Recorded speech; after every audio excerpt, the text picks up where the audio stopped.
that's a good place to start, Brandon, is what exactly this means for people that are maybe following this just through headlines and such. What was the significance of the filings that were made on Thursday?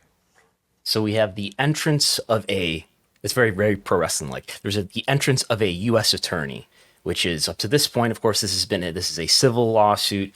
Basically, Janel Grant is suing Vince McMahon, WWE, John Laurinaitis. Ultimately, what she would be looking for is money in that civil lawsuit. And here we have a federal U.S. attorney from the Southern District of New York who has filed a filing saying that I'm intervening in this lawsuit, basically, which is apparently connected to the federal investigation that we've been knowing has been going on, at least since the summer when WWE disclosed that there had been a subpoena and a search warrant executed on Vince McMahon on July 17th, I believe it was, of last year. So this civil lawsuit from Janel Grant is being put on hold. We now know it's being put on hold for 6 months.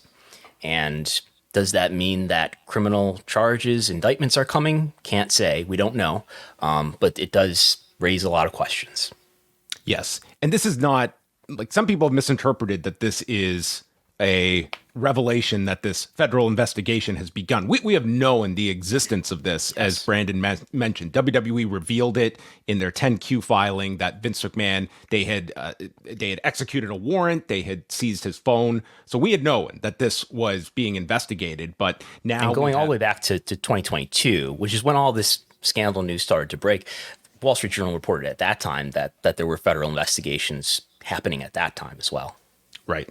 So now the case is on pause, and we got from Ann Callis's side, she put out a statement to multiple members of the media, us included, that Ms. Grant has consented to a request by the U.S. Attorney for the Southern District of New York to stay her case against Mr. McMahon, WWE, and Mr. Laurinaitis pursuant to a pending non-public investigation. We will cooperate with all appropriate steps. And then Vince McMahon's attorney, Jessica Rosenberg of the Kasowitz Benson Torres firm, giving a statement, "We remain confident the evidence will prove Ms. Grant's allegations are false and her complaint is nothing more than a fabricated, vindictive narrative from a disgruntled former girlfriend." So not really addressing the federal aspect of things, but it does take, I mean, from what you gather, Brandon, just like in plain terms, why do they need to pause a civil proceeding when the federal investigation is moving forward? Like, what are some of the conflicts you can understand of why they have to put this on pause? Yeah, so I spoke with our friend, corporate attorney CJ Donald, earlier today, and he gave me some quotes for an article that's on WrestleNomics.com. But he said, if this is indeed a Justice Department investigation into alleged sex trafficking, then this stay of the lawsuit makes complete sense. And he's pointing out that the Trafficking Victims Protection Act, which is something that has been raised by Janel Grant in her lawsuit as one of the reasons why the NDA between herself and Vince should be invalidated. If you look at the language of that law, CJ Donald pointed out that a private civil action alleging violations of the Trafficking Victims Protection Act can be stayed during a related criminal action. So that aligns with what's happening here. Is that exactly what's happening here? We don't know. The federal investigations, as I've learned in the last several days, are like super secret. We don't know what's happening. It's very possible that none of these parties here know what's happening, and that really the only people who truly know what kind of case is being built by the feds are the feds. So this aligns with maybe criminal charges are coming, but only really these U.S. attorneys know for sure.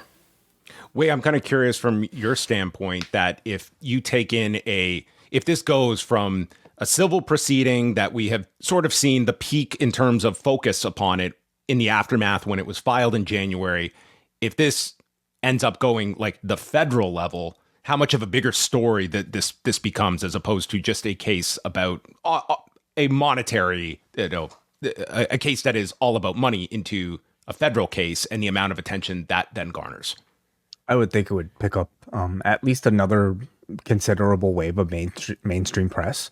Like with anything, I mean, like we've seen this week, I mean, lasting repercussions, I think, are maybe to be determined, but at least, in the immediate, definitely a lot more coverage. And depending on the charges laid, certainly, maybe another wave after that. This just seems to be a bigger escalation. I mean, all the salacious details were already kind of contained before. Now, do any more of those make their way out? Headlines seem to really enjoy things like that.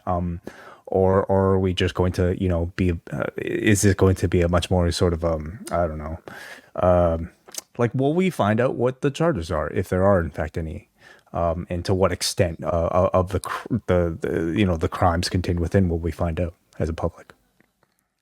It has been very thorough over the past 24 hours in terms of this kind of reigniting focus on this case that I have to say, over the last, couple of weeks, months, you can certainly see there's going to be lulls in long, cases such as this. And it's interesting to see some of the coverage and as well, a lot of the details about the case that you can see some people are not following it in excruciating detail. And this is sort of a reset on things and just down to kind of the misinterpretation of this being news in terms of the federal interest in this case.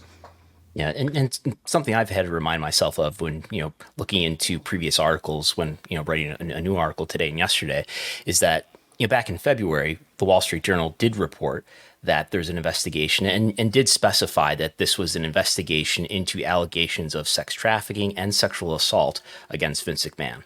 So what kinds of crimes, there we go, Way's got it on the screen, what kinds of crimes they're looking at. According to the Wall Street Journal, just this past February, those are the kinds of crimes that are being looked into here.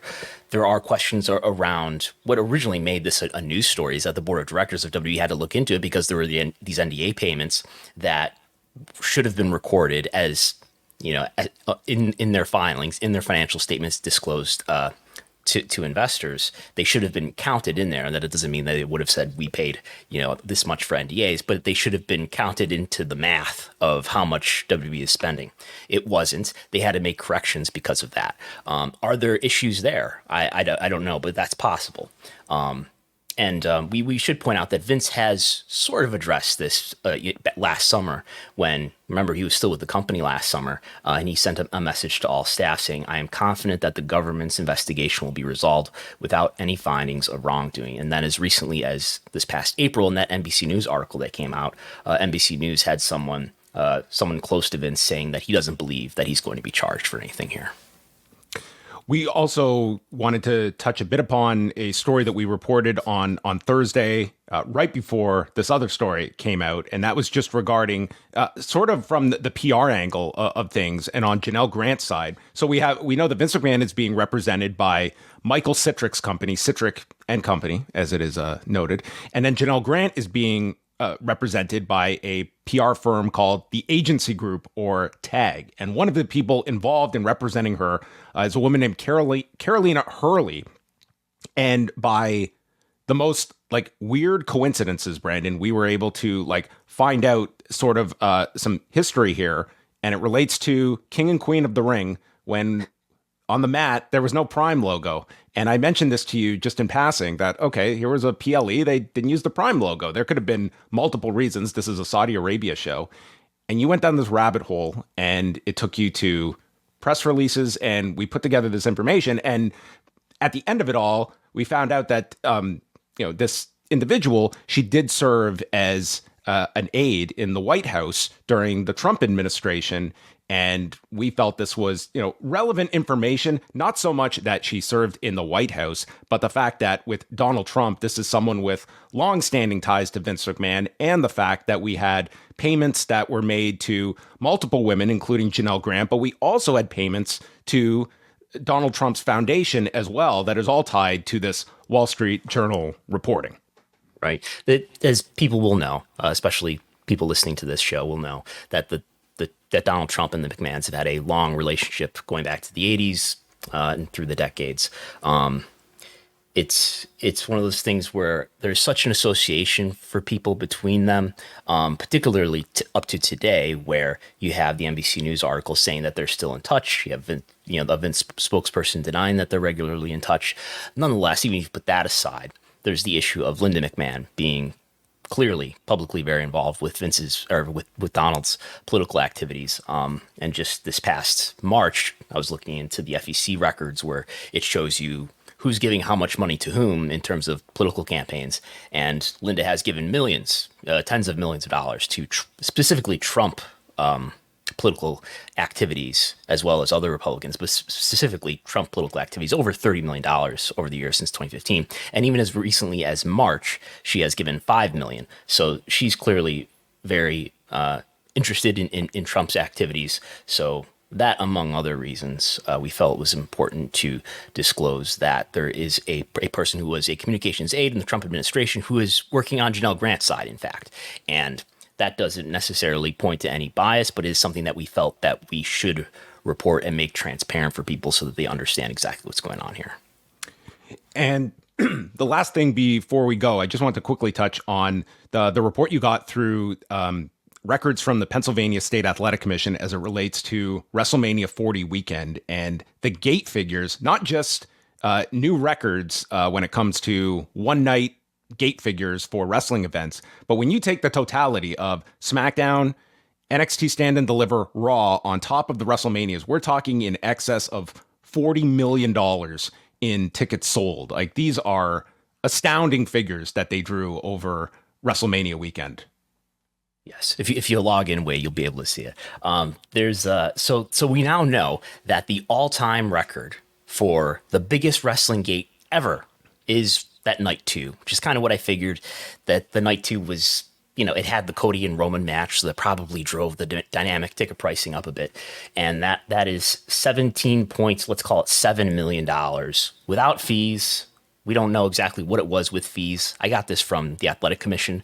So the reason why the Athletic Commission had this is because they take a tax, I believe it is, on the ticket sales. So they have a record of what the ticket sales are. So they got a public records request from the nosy Brandon Thurston.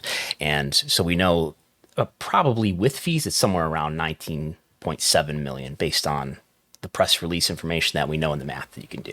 So that's the all-time record, and that beats the WrestleMania 32, even with fees, which was the previous record holder. Actually, night 1 was the previous record holder for like 24 hours. But anyway, WrestleMania 32, the infamous 101,763 in attendance, or really 80,000, whatever it was, that was $17.3 million with fees. And night 2 is 18.4 million, and night 1 is 17.7 million.